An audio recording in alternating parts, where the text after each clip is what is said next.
Welcome to the Operation Game Night podcast. We are back and better than ever. And today we have a very special guest. He is vibrant. He is versatile. He is vivacious. He's a little bit voluptuous. He's our very first, very important person, VIP, on the podcast since our reorg.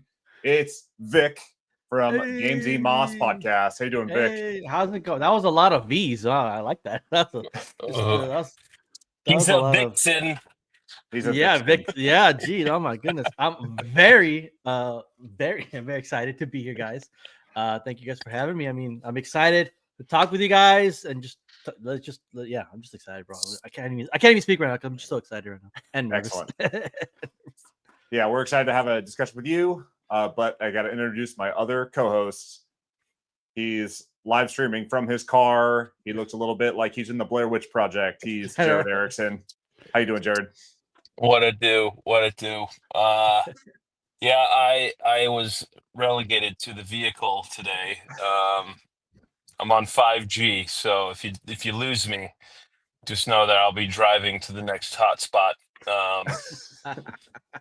Apologize for the sound difficulties today, but that's what we do on Operation Game Night. We have to be flexible. I don't get into my house till tomorrow, so be looking forward to the Over the Fence, where I let you know all about my shenanigans in Virginia. So, did Adri relegate you to the car? Go sit in the car? Did she at least crack a window for you, or are you just she told me, don't you dare turn on that AC. Yeah, and I will have to be very, very brief. We gotta be back in there, fight the good fight with the toddler. But I'm here for it. Excellent. Well, thank you for being here. Joining me, as always, the other co-host, the co-captain of the ship, Clayton Gable. How you doing, Clay? I'm doing good. I think it's only appropriate that today we're going to talk about how to have good productions in board games, as Jared brings down our production about 10 notches. Oh my goodness. It's only par for the course. It's okay. Yeah. I'm the anchor. I'm really the anchor here, and the anchor in the sense that I keep dragging us down and holding us back. So you're the podcast anchor being. This whole podcast revolves around you. But today we're talking about our favorite production decisions in board games. Board games are more than rule books and fancy art. Sometimes it's a little bit of production that brings the experience together. So I want to kick it off. Production is everything else surrounding the actual game itself, right? It could be the box, it could be the meeples, it could be a fun insert, it could be a player aid, it could be any sort of accoutrement that also comes with the game. There's a lot of games out there right now. They're looking for those kind of gimmicks that make them stand out. Not all of these are gimmicks, but some of them might be a little gimmicky.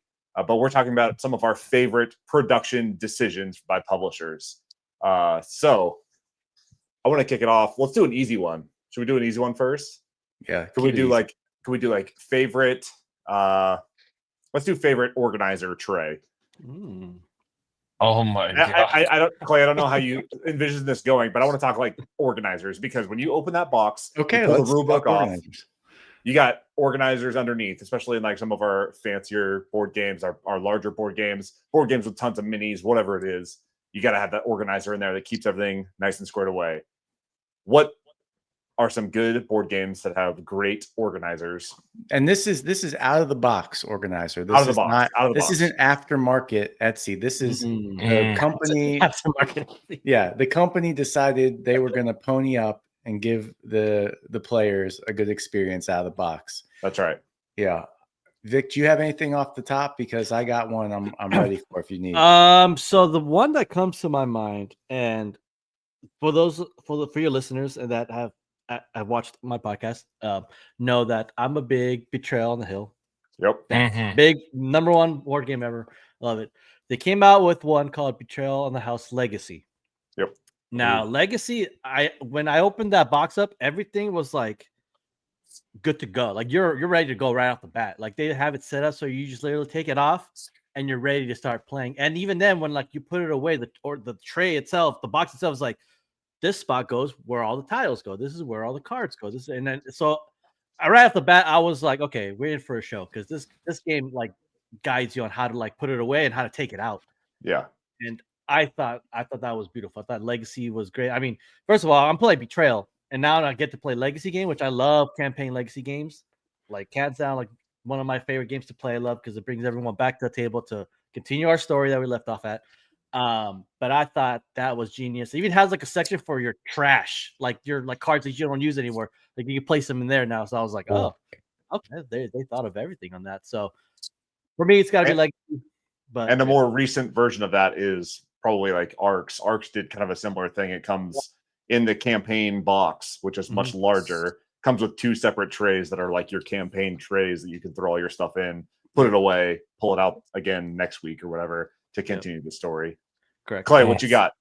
No, I think that's kind of an interesting point, bringing up a Legacy game, because I think it's almost a requirement for Legacy games to have that type of organization to kind of make it easy to get in and out of the games. I wanted to shout out, I gave him some crap a couple weeks ago. Man, I'm losing track of time. It was a while ago, but Final Frontier shut down and Merchant's Cove got all locked up. I ordered the big box for that. Eventually, I was able to get it by paying for shipping again from Quartermaster Logistics. It came, and this box is incredible. It has little game trays for each individual of like the 10 different factions you can play. And like all the components are right there in that. So to play the game, you just pull out your little box components. And then there's a box within the box. So you pull out the box with all the player stuff. And then there's all the components for like just the game in general right underneath. So it makes it really easy to navigate a game that has a lot of different components because it's so asymmetric and has so much different stuff going on. So I thought that was a beautiful big box that they came out with. And it is from the company. I know it's an upgrade. It wasn't like how Merchant's Cove came, but they did make that. And I think it's quite nice. And that's a collector's item now because they don't exist anymore, it sounds like. Is that correct? True. Yeah. I got eyes on this weekend. Also, maybe a little foreshadowing for Over the Fence, because I was up in York, Pennsylvania this weekend. Why'd you go up there? I don't know. Long lost friend, maybe. Okay. Maple Donuts. They were up there. Those are good. I mean, this box is massive. You could put a small dog in there and it would be fine. Like it could be a kennel. It could easily be a kennel. But yeah, the organization in there was very nice. I liked it. But while you guys were talking, I was thinking of Dead Reckoning. I mean, not only is the organization good, but like the artwork on the organization makes you feel like you're just, you're getting out the casks from the center of the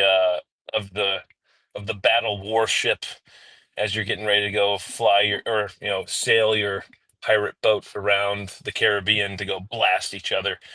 So I was a huge fan of Dead Reckoning until Clay got rid of it. So rest in peace, Dead Reckoning. I'm just gonna keep bringing that up until he buys it again. My God! But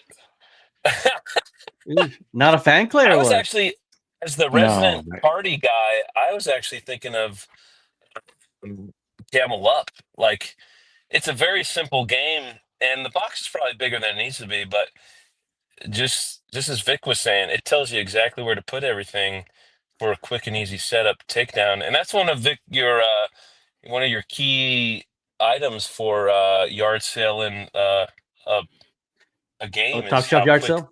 Yeah, top shelf yard sale. Is this 15 minutes or not? I mean, yeah, you can easily set up some of these big boy games if they have the right know-how and a box specialist on the payroll. You can tell. Box specialist, love that. Yeah. I was going to shout out any game where you can pull out individual trays for the individual players and just hand them to them. So like your Dice Thrones, your what was the one that I was just talking about the other day? Seven Wonders Architects. Seven Wonders Architects. Oh yeah. like stuff like that, where you can just pull out something Nice. that is self-contained, you hand it to a player, and that is their whole setup. It makes it so easy, so fast, so fun. Dwellings you of know, Eldervale too. I that's was Well, about to say, Dwellings Yeah. of Eldervale. And Oh, yeah. Andromeda's Edge as well. Yep. Andromeda's Edge, Andromeda's yeah. Edge, yes. Oh my goodness. I wanted to shout out Dice Throne because their production is way over the top, and yeah. you can buy the individual characters and stuff. But like, you open it up, the rule book is right there for individual characters. They're like, their stat sheet and their like special moves and all that stuff. And the game is so simple. You just like pick it up, you open the top, and you're good to go. Stuff like that, I love so much. And then recently, I was punching my Chrome edition of the Thunder Road Vendetta. Yes. Oh Ooh, man, it's what a got game. trays within trays within trays, all organized so smartly. And then the big box, the Chrome edition, has a box extender. This is another production. I know this is not an organizer. A box extender that lifts the lid like just ever so much to be able to fit all the expansions and everything inside. Stuff like that is so smart and just it's so satisfying to slide that thing back on there with the box extender. Everything fits so nicely in there. Oh man, beautiful organization. Guys, so are What a we game. pro big box here? Because I feel like it's kind of a polarizing subject. I hear a lot of podcasts that like get a little pissy when there's a big box and they're like, well, now what do? I Hulk this box around the game nights. It's not even convenient anymore. I love big boxes. No. I want go them big all. or go home. Go big Yeah. or go home. Come That's on. right. If you make a big box for a game, I'm probably going to buy all the expansions just to fill it up. Right. Travis And has the that's how they Everdell. get you. Yeah. Yes.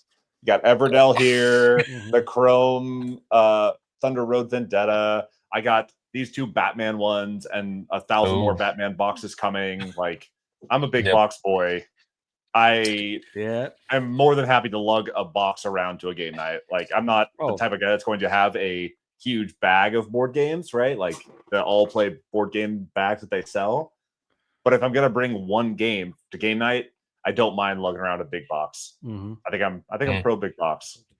I think as the self-proclaimed officer in charge of vibes on Operation Game Night, I have given the blessing to approve big boxes. The vibes are good on big boxes. Yes. All right. As long as the artwork is good on the outside, vibes are good. Oh yeah, it's gotta be eye pleasing for sure. It's gotta be eye pleasing. Yeah. Can't be bland. Let's talk components, like individual components in a board game.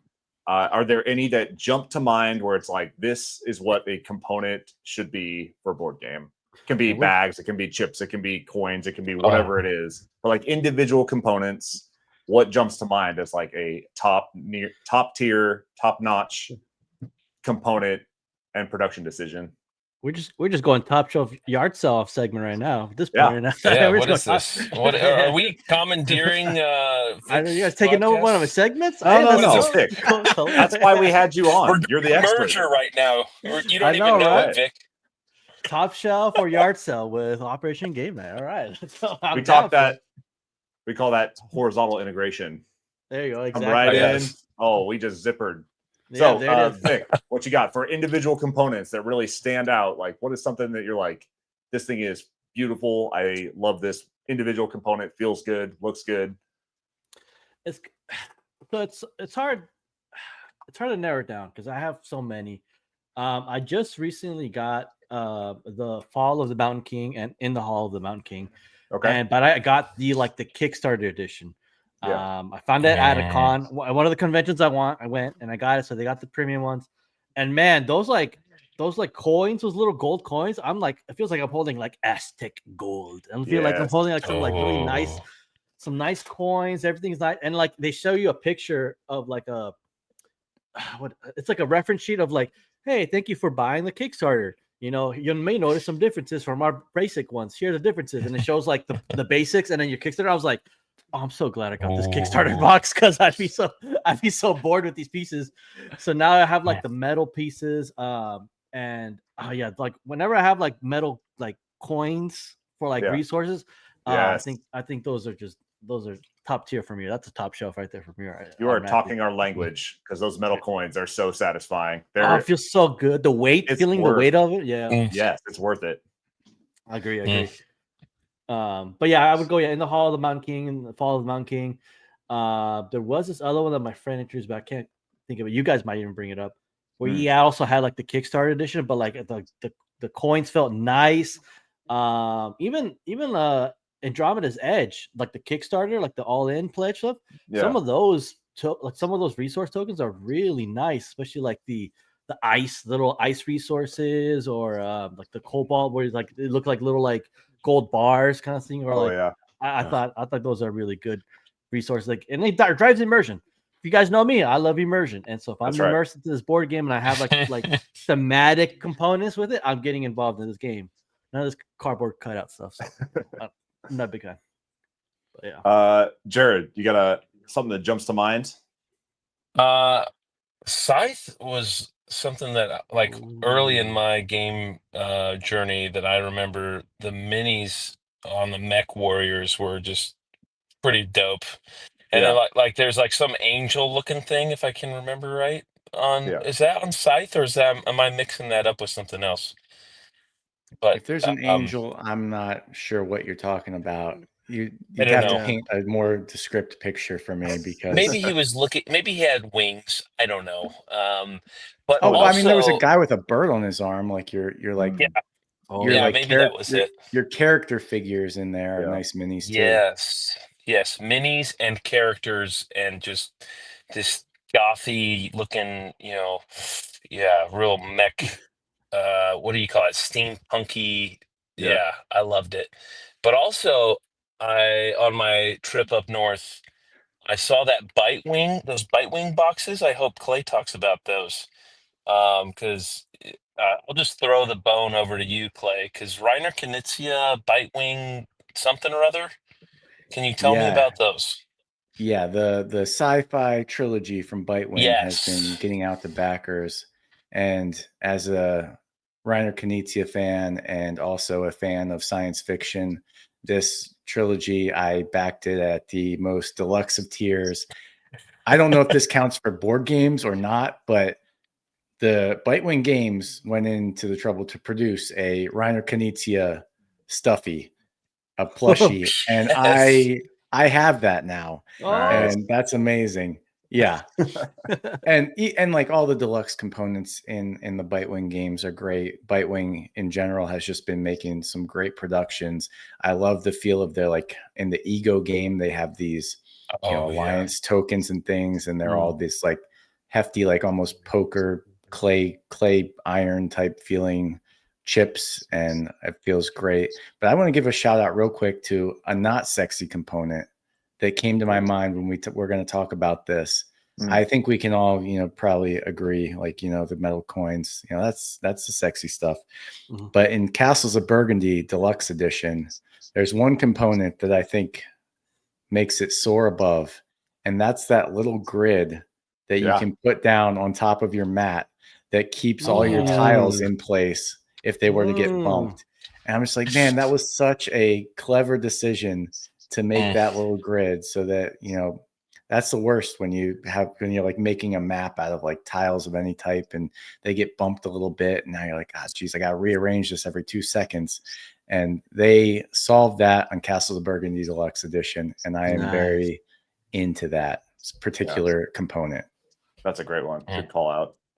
I was going to say any game that has like the 3D printed buildings where like a skyline is important to build.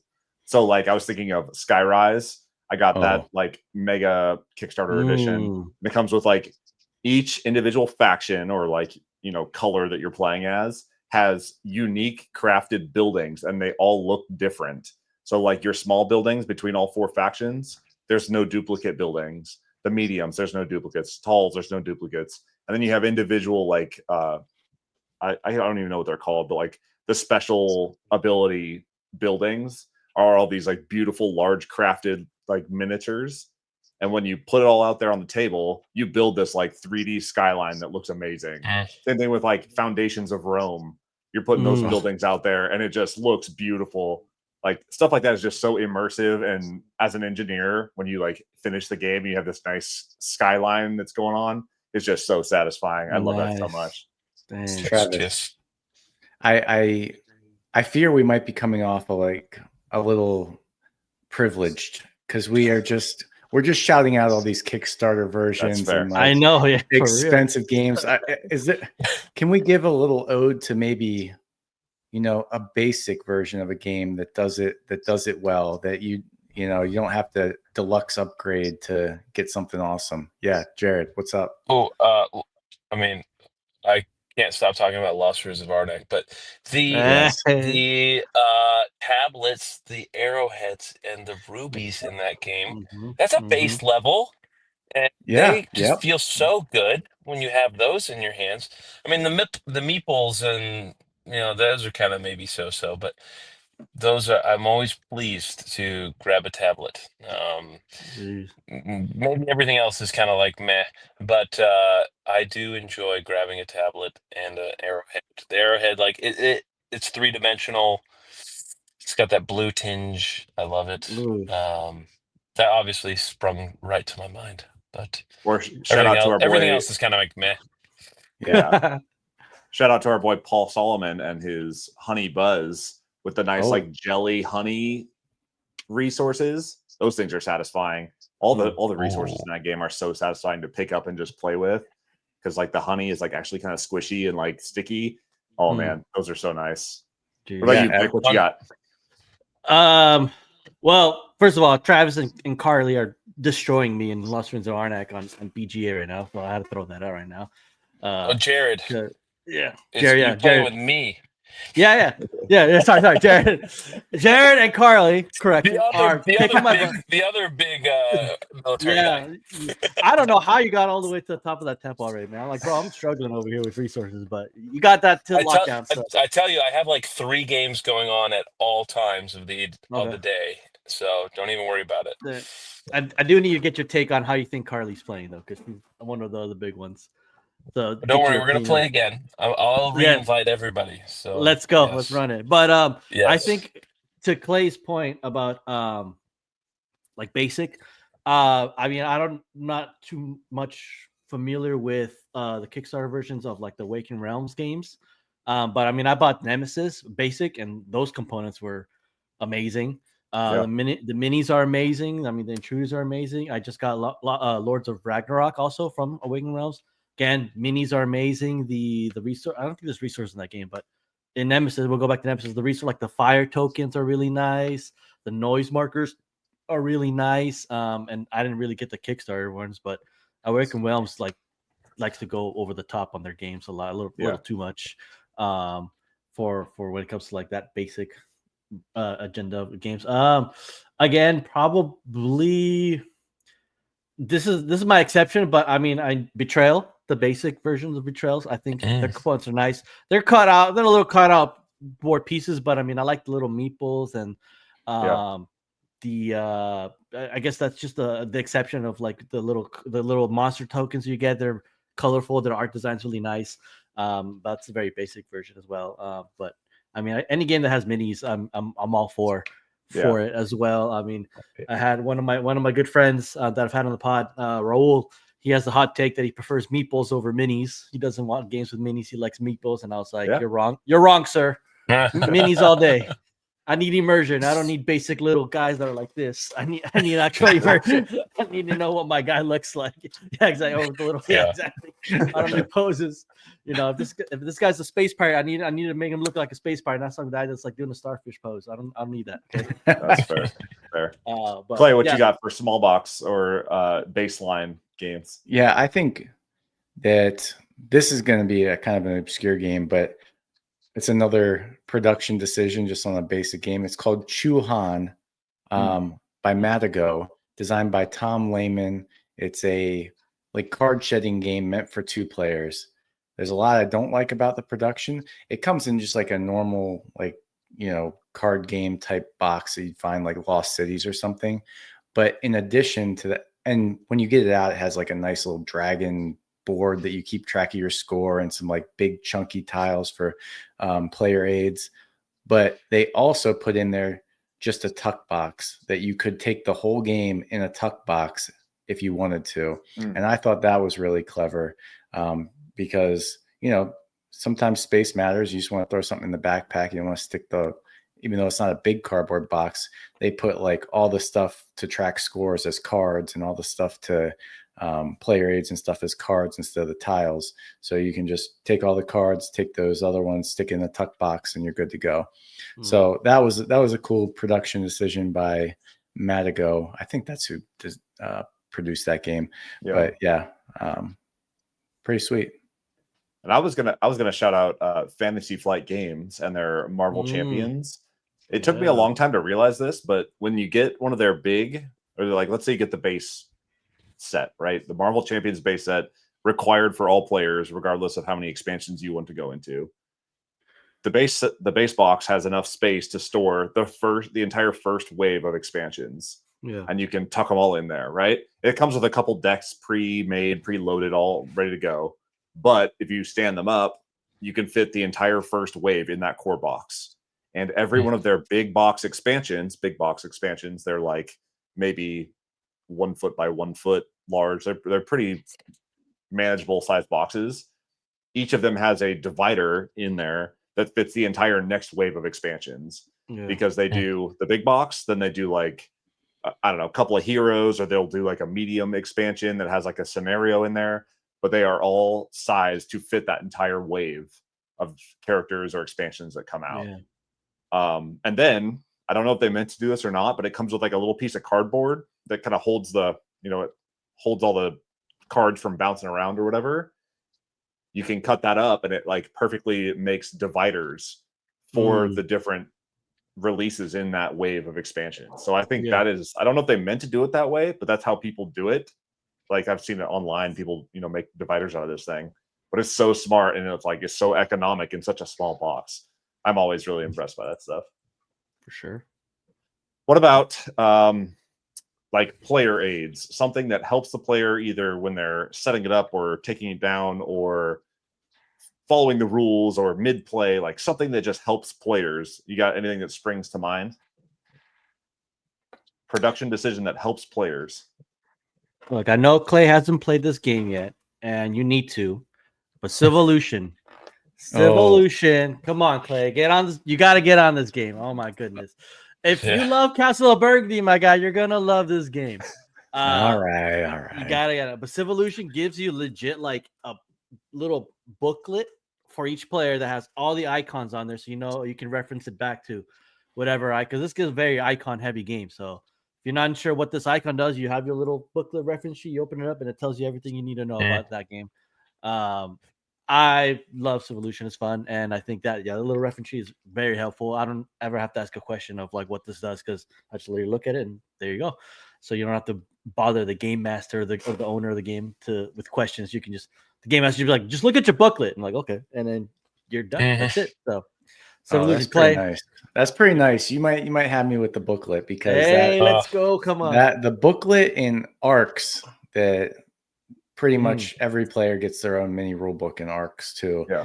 And that just makes it so much easier. It doesn't necessarily help with setup, but I mean, as you're playing, 98% of the questions you might have, you can literally flip through a little 3-page rule book and get the answer to it. Yep. Jared, what you got? I was gonna think about Reiner Knizia more and like Rebirth, but that's just because it's the simple mechanics of his games and like the icons just make it so easy to play a lot of his games and stuff. Yeah. But nothing else really springing to my mind. Clay, what you got? Oh, wait, I was gonna say we played the Seven Wonders. Duel Lord for of the Middle Rings, Earth. Duel from Middle Earth. I mean, any of those Seven Wonders, the iconography on those are very helpful and make it go very smooth. And I mean, I hate to say BGA just like makes everything that much better, but when you play online, the computer just calculates everything for you anyway. So that's why I like BGA. Clay, what you got for player aids or something that helps the players? Oh my gosh. I'm just lost in that cat's eyes behind you on that Wonderland's War Wonderland's box. War. Oh, And I'm thinking of the flow chart for battle Yes. that gosh. just walks you through. Did somebody bust? Who won? How many, madness chips did you draw? Boo, boo, boo, boo. And until you finish the flow chart, you're like, all right, I know what I'm doing now. And then you flip it over and it's like tea party phase and you just run through it again. Yeah. Yeah. It's an that's so engineer's satisfying. wet dream. Yep. Yeah, pretty much. Yeah. Oh, you're gonna love Civolution, Clay, man. It guides you through that too, as well. Through the whole All steps. right. We gotta get them on. I gotta be your first playthrough. All right, you gotta say that. Okay, all right. Let's go. I was going to take a different approach to it, but one of my great joys in the board gaming hobby is punching new board games. Like, I just love punching things and putting things in sleeves, and that's like so satisfying to me. And when I was doing my Thunder Road Vendetta punch, all of the individual cardboard things that you are punching out are labeled, and it says like these are used for threats, these are used for blah blah blah, and you know exactly where they go in the organizer. And then there's a couple blank ones in there, and it points at them and it says like keep these as extras or invent your own threats or whatever. I think stuff like that is so smart. You're going to screen print this piece of cardboard anyways for people to punch out and then throw away. Put instructions in the margins and let people know what it is they're punching, because it's so overwhelming in a lot of these games where you're punching so many pieces and you pull them all out and like let's say they have baggies for all of them or whatever. I don't know what goes with what. I don't know where it goes in this organizer. Like stuff like that is just so satisfying when it has it labeled and you know where it goes, you know what resource it is and why it matters. Yeah. It makes it so much easier to like put it away and I'm less stressed about it. Definitely. Should we go the opposite direction? Like what are some really big flops in production? Ooh. That's a because I'm gonna start. Yeah, go ahead. Kind of a niche thing. Let me see if it's over my other shoulder. Quest for the Lost Pixel. Okay. It's a card-based game. It's pretty niche. You buy this box, and it's literally just cards rolling around in a box that are like taped together with paper. Like you buy it, and it's like a maraca. Like you shake that thing, and it's just packs of cards that are banded with a little piece of paper that then you have to find a way to organize. And that is so unsatisfying and so bad. And people like 3D print their own dividers and all that stuff. But like just core game, it's literally, I don't even think there's a rule book in there. I think it's literally just cards, and it's like look up the rule book online. It's a great game. It's really cool. But man, that production just is so anti-player. It's crazy. Yeah. Oh my. I don't know if it's a Fantasy Flight. Oh, it's Fantasy Flight game, but I don't know if this is the game that I'm talking about. But Star Wars Rebellion or the 2-player game. That box.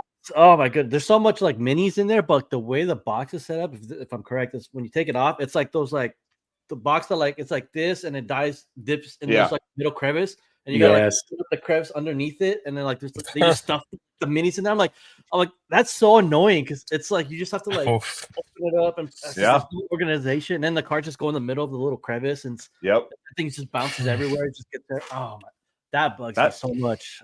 That's how the core box of Wonderland's War is. Like you have to tuck everything underneath that like cardboard divider thing because there's so much stuff in that box. It's crazy. Yeah.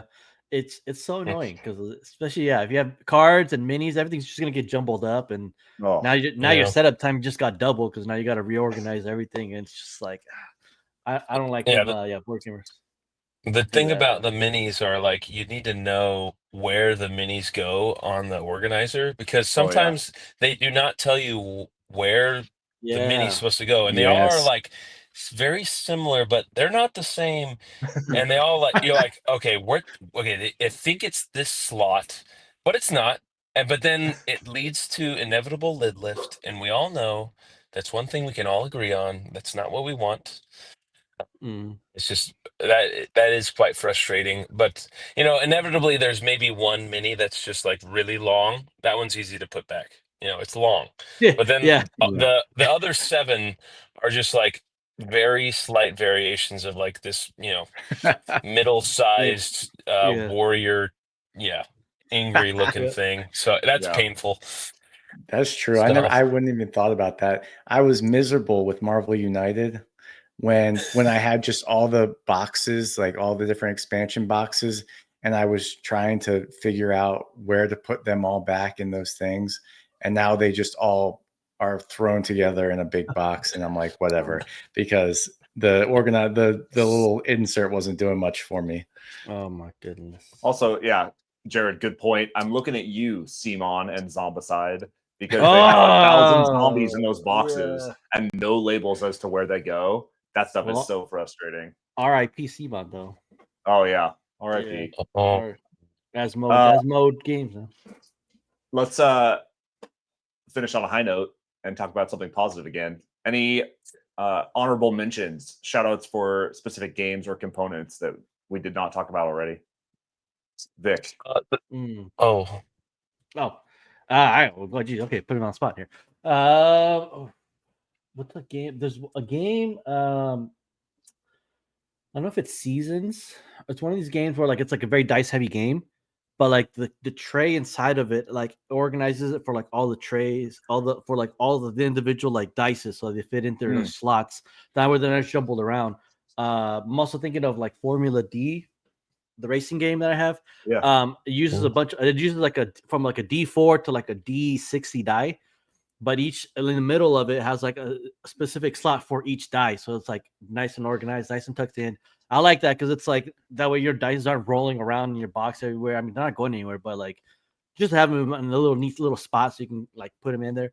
Any game that has like dice games that like allow you to like organize your dice and when you put it away, I think that's like brilliant. Instead of putting them in like a big bag or something like that. Yeah. I know you guys love bags, but like I need, Oh yeah. I need to put my dice, somewhere so I can easily access them and stuff like that. So yeah, I think like Seasons or like Formula D has like some good little like pocket dice areas that you can put them in as well. So Yeah, I like great that. shout out.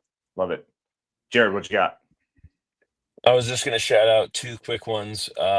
Spots, the little wooden bones, and also for the dice miner, the mountain of dice. I just love it. So those are my honorable mentions.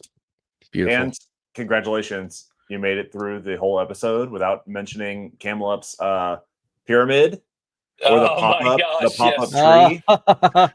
I thought for sure that one was coming out, but congratulations. I mean, I mentioned the box, but hey, I didn't mention the clicker. Wow, that was shame on me. Unbelievable. Clay, what you got? Man, there's so many things I love about board games, and I think for my high note finish, I just want to shout out a few publishers that I think I always rely on for a good production. In the future, I'd like to do like a top 5 list, like count down our favorite publishers. But now I'm just going to give shout outs to Stonemaier. I think they always have a nice production. I'm really, as I talked about before, liking what Bitewing does with their productions, and All Play. I like what All Play puts out as well. Yeah, those are the big ones. If I see they're producing a game, I'm like, yeah, I'll probably get it. I know they're going to do it justice. I know Vic would have Awaken Realms probably up there. Big Awaken Realms guy. And my boys.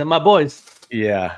But yeah, it's just, there's so many good games. I think that it really does matter. Like we have so many options. Like why would I sit down and play with something that's not well produced when there's so many games now that are and have good art and have nice components and have player aids? Like if you're gonna take the time to design a good game, you might as well make the right decisions while you're producing it. Yeah, I mean that's like the whole point, right? Is you're trying to create a positive experience while interacting with a set of rules, right? And those are not always in sync with one another. Sometimes they clash really hard, but that experience matters. Because if I pick a box off a shelf and there's stuff rolling around inside, or like you got lid lift because not everything fits, or the iconography is bad and it's hard to navigate the rules via, the iconography, that stuff just clashes with your experience, and you're less likely to go back to that game. And with thousands of games, literally thousands of games coming out every single year, those little like clash points, they matter. Yeah. But when you pull something out and it's got nice snapping magnets in the box and it unfolds and everything's organized and you pick up the rule books and it's like that nice vinyl. Okay. Oh man, like those games just like they set the tone so early and you're more likely to have a positive experience. My final shout outs was going to be the what is it in Western Legends, the little tray, not the nuggets. Yes, nuggets are great, but also the market. What do you call it? Market? The market. Yeah, the market. Yeah. Like the little tray organizes. Yep. Organizes all the little miniature cards. You have all your categories right there. It's easy to see. And then when you're done with the game, you just take that whole thing and you plop it down in the box, and it's ready for next time. Yeah. So long as you're not like jostling the box like crazy, but there's enough in there that it keeps it all nice and compact. And then I was also going to shout out Chip Theory. Man, their productions are so over the top and ridiculous. It's going to be a small hint at our debrief that will come out next Monday. But I got a Chip Theory game that I want to talk to you guys about. That has been it's so good. The production on this thing is amazing. I can't wait to share this with you guys. But awesome. Chip Theory always goes above and beyond. Their games are prohibitively expensive for some people. I understand that. But man, their production is always way over the top, and they want that game to sing the moment you get your hands on it to the moment you pack it away. And they make some awesome choices. So nice. Anything else you guys want to talk about? Lazy Susan in Planet Unknown. That you could have played. They could have made the game without it, but it makes it so much easier to use. And I have been thinking about it all day today, and I don't know how I went through the whole episode and didn't bring it up. So Planet Unknown, Lazy Susan. How is Planet Unknown, by the way? I've been wanting to play that game so badly. It's good. It's good. It's a good game. If you like, polyominoes and filling up a board and moving up tracks, it's fun. You're just hitting tracks, hitting combos, and filling up your board. So I like it. Right up my alley. Or boards that are meant to rotate, i.e., fromage that rotate on that little spinner thing. Yeah. Oh yeah. Very nice. Steady. Very nice. Steady. Yeah, steady. Ugh. Oh. Ugh. Steady. Guys, we could go all night on that. We could go all night. Yeah. But geez. For the sake of time, this has been an amazing discussion. Vic, thank you so much for joining us. Thank you. Why don't you give a shout out to your channel, your Instagram, tell people where they can find you on the internet. Yeah, first of all, I want to say thanks. Yeah, thanks guys for having me on here. For anyone that's listening or watching on YouTube, Spotify, wherever you guys, first of all, you guys should be following Operation Game Night. This is your first time listening to this episode. Give them a follow. These guys are amazing. I love listening to them. They're awesome.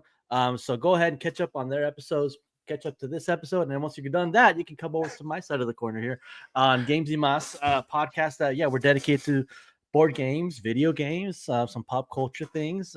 We like to nerd out. We've had the guys here on Operation Game Night on our podcast, and we've always had a blast. We've talked about some fun topics. I mean, our this and that episode was so much fun, dude. That thing was like blast. Like we need to do like a part. We need to do like a part 2 for it for sure. Yes. We gotta do a part, and that was great. And I love listening to you guys. You guys are amazing. But if you guys want to also get some more board game fixes, I like to cater more towards like the super beginner people that don't know board gaming, trying to guide them into the world of board gaming and stuff. And so if that's up your alley, you can find us on all socials. We're on Facebook, X, TikTok, YouTube, Spotify, Apple Podcast, iHeartRadio, all that stuff. You can follow us we're at Gamesymas Pod. So give us a follow if you like. But first, follow these guys. If you're not following them, you got to follow them. Like give them a like, give them a heart, give them all the comments. Leave them a like, and then you can come follow us afterwards and stuff. So, but very honored, thankful that we finally got to collab again on your guys' podcast, and I had you guys on mine. I'm glad that we get to be on yours, and so so thanks for the time, for allowing me to talk board games. What better way? Thank you for joining us, Vic. Yeah. For Operation Game Night, I have been Travis. He has been Clay. He has been Jared. Hit us up in the comments and let us know what your favorite production choices are. And that's it. That's a wrap.